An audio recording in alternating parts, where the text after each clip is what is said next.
اور یہاں ایک بات غور سے سنیے گا، 4 بندے ایسے ہیں جو وقت کو ضائع کرتے ہیں، ان چاروں میں سے اپنے آپ کو نکال دیجیے، 4 لوگ ایسے جو وقت کو ضائع کرتے ہیں۔ نمبر 1، پہلا وہ بندہ جو وقت کو ضائع کرتا ہے جس شخص کو وقت کی اہمیت کا احساس نہیں ہوتا۔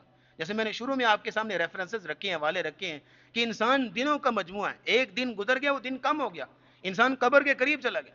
جس شخص کو احساس ہی نہیں کہ میری زندگی کے لمحات ضائع ہو رہے ہیں تو وہ جو ہے وقت کو ضائع کرے گا، لیکن جس کو احساس ہو کہ میرا وقت بہت قیمتی ہے لیکن وہ پھر ضائع نہیں کرے گا۔ دوسری بات نوٹ کیجیے گا، وہ شخص جس کا کوئی ہدف نہیں ہوتا، جس کا کوئی گول نہیں ہوتا زندگی میں، کوئی مقصد نہیں ہوتا زندگی میں، وہ پھر ضائع کرتا ہے۔ لیکن جس کا کوئی مقصد ہوتا ہے نا، وہ اپنے مقصد کو، اپنے ٹارگٹ کو سامنے رکھتا ہے، وہ اپنے ٹارگٹ کو سامنے رکھتا ہے۔ اور تیسرا وہ بندہ جو وقت کو ضائع کرتا ہے وہ جو خواہشات نفس کا پیروکار ہوتا ہے، بس جس طرف دل چاہے گا اس سے چل پڑے گا، کوئی پروڈکٹیوٹی نہیں ہے، کوئی ہدف نہیں ہے، کوئی مقصد نہیں ہے، کوئی منزل نہیں ہے، بس جس میں دل چاہا اس طرح چل پڑا۔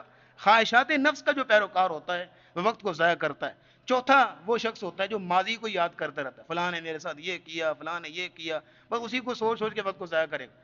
یہ 4 لوگ ایسے ہیں جو وقت کو ضائع کرتے ہیں۔ اللہ رب العزت ہمیں ان چاروں سے نکال کر وقت کو مفید بنانے والوں میں شامل فرمائے۔ اگر آپ نے وقت کو مفید بنانا ہے تو فرمایا گیا کہ وَمِن رَحْمَتِهِ جَعَلَ لَكُمُ اللَّيْلَ وَالنَّهَارَ لِتَسْكُنُوا فِيهِ وَلِتَبْتَغُوا مِن فَضْلِهِ وَلَعَلَّكُمْ تَشْكُرُونَ۔ اللہ کی رحمت میں سے ایک رحمت یہ ہے کہ اللہ نے تمہیں دن عطا کیے ہیں، رات عطا کی ہے، وقت عطا کیا ہے۔ کیوں؟ لِتَسْكُنُوا فِيهِ، تاکہ تم اس میں زندگی کا سکون حاصل کرو، وَلِتَبْتَغُوا مِن فَضْلِهِ، اور محنت کر کے اللہ کا فضل تلاش کرو، وَلَعَلَّكُمْ تَشْكُرُونَ، تاکہ تم اللہ کے شکر گزار بندے بنو، یعنی محنت کرو، اس لیے اللہ نے وقت دیا۔ اور سورۃ العصر کا آغاز ہوتا ہے والعصر، ٹائم کی قسم اٹھائی اللہ نے، وقت کی قسم اٹھائی، اور قسم اٹھا کے کہا ان الانسان لفی خسر، انسان خسارے میں ہے، گھاٹے میں ہے، سوائے ان لوگوں کے جو اپنے اس ٹائم کو، اپنے اس وقت کو مفید کاموں میں استعمال کرتے ہیں۔ اور مفید کام کون سے؟ 4، الا الذین آمنوا وعملوا الصالحات، ایمان اور عمل صالح، وتواصوا بالحق، حق کی تائید کرتے ہوئے، حق کا ساتھ دیتے ہوئے، وتواصوا بالصبر، اور صبر کے ساتھ زندگی بسر کرتے ہیں، وہ لوگ ہیں جو کہ کامیاب ہیں۔ اس لیے نبی کریم صلی اللہ تعالی وسلم نے فرمایا اغتنم خمسا قبل خمس، لوگوں 5 چیزوں کو غنیمت سمجھ لو۔ اس میں ایک چیز آپ نے فرمایا شبابک قبل حرمک، اپنی جوانی کو غنیمت سمجھو اور اس کو جو ہے وہ کام میں لاؤ۔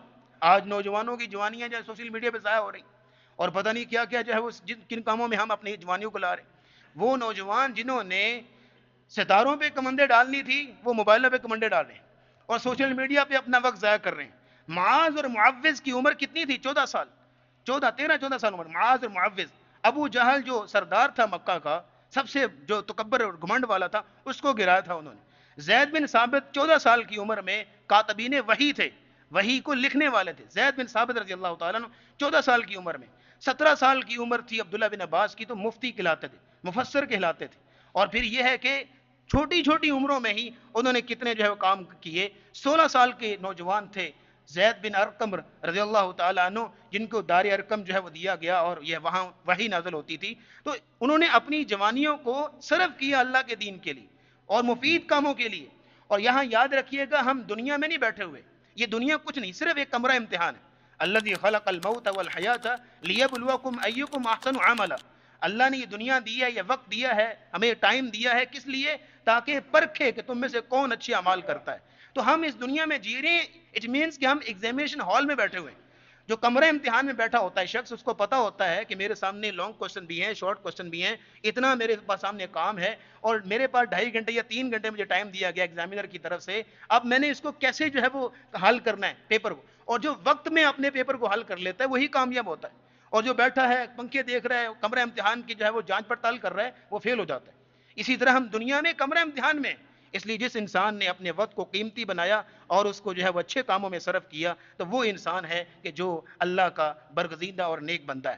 اور اس میں نبی اسلام نے ایک بات یہ بھی فرمائی وَفِرَاغَكَ قَبْلَ شُغْلِكَ، اپنی فراغت کو بھی غنیمت سمجھو۔ چھٹیاں ہوتی ہیں نا، تو چھٹیوں میں یہ فراغت ہوتی ہے، فراغت کو بھی غنیمت سمجھو۔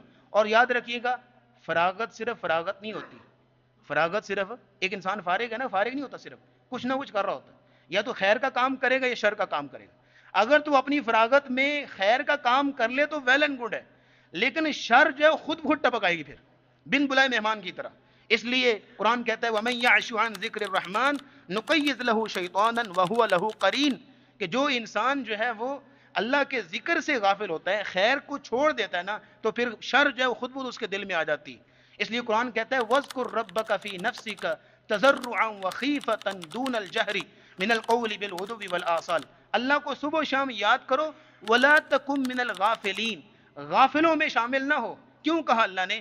کیونکہ غفلت پہلا جرم ہوتا ہے، اس کے بعد پھر جرائم شروع ہو جاتے ہیں، اس کے بعد پھر گناہ شروع ہو جاتے ہیں۔ غفلت جو ہے پہلا جرم ہوتا ہے۔ اس لیے امام بیہقی رحمہ اللہ نے عبداللہ بن زبیر کا قول نقل کیا ہے، اشر شیء فی العالم البطالہ، دنیا کائنات میں سب سے بدترین چیز ہے بیکاری، کیونکہ انسان کوئی کام نہ کرے، کیونکہ جو انسان بیکار ہوتا ہے اس کی بیکاری کی وجہ سے پھر شیطان جو اس کے دل و دماغ میں بہت سارے کام کر رہا ہوتا ہے۔ جو انسان بیکار بیٹھا ہے نا، تو پھر شیطان اس کے دل و دماغ میں انٹر ہو کے بہت سارے کام کر رہا ہوتا ہے۔ اس لیے انسان اس طرح غافل نہ ہو اور ان چیزوں سے اپنی آخرت کو حاصل کرنے کی کوشش کرے اور اللہ کی رضا حاصل کرنے کی کوشش کرے۔ اللہ رب العزت عمل کی توفیق عطا فرمائے۔ وآخر دعوانا الحمدللہ رب العالمین۔